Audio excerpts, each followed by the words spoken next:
hunger is a temporary moment in time. And, a lot of people understand how that feels. But food insecurity is having that hunger pain and not knowing when you're going to eat. And unfortunately, we have in our community 1 in 7 adults that are experiencing that every day. If everyone can understand hunger, which I think we all can kind of sit down and think about what that might feel like, then I know we can help someone understand food insecurity. The issue of food insecurity impacts us all, whether we see it or not. It exists in every zip code in our community. It exists in every county in the entire United States. The face of hunger isn't who you think it is. The face of hunger looks just like you. When we are able to nourish our community is when we're actually going to be able to see it start to rise and become healthier.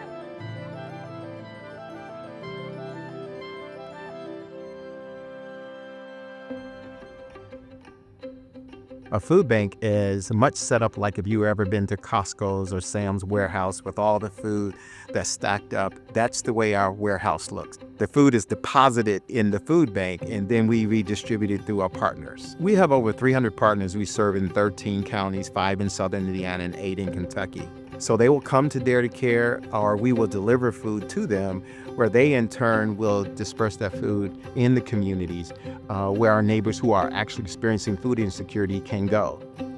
My team is responsible for all prepared food that comes out of the kitchen, out of the food bank, and into the world.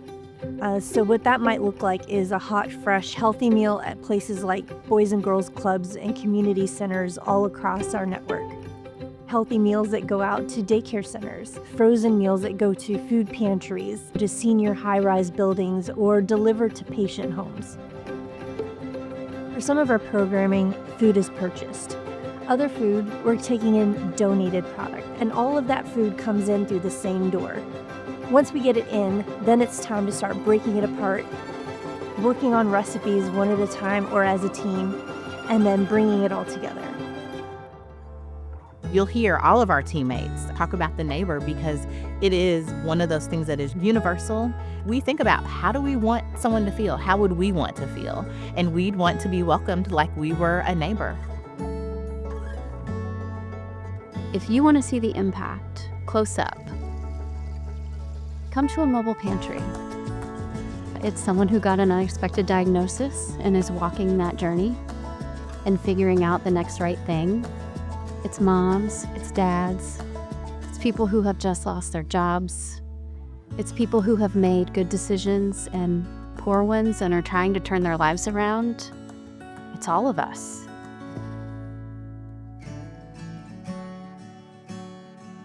Folks who want to are always able to come and volunteer with us. There is a program for every single person with every single type of talent and skill set. Well, volunteers are the biggest part of our workforce. They are 3,000 strong when there are fewer than 80 of us. And they provide more than 17,000 hours of service each year. And they do everything. And they are unsung heroes.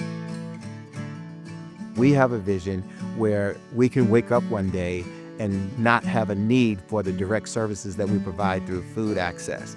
And that's really what we define as compassion, where every person has the opportunity to reach their full potential.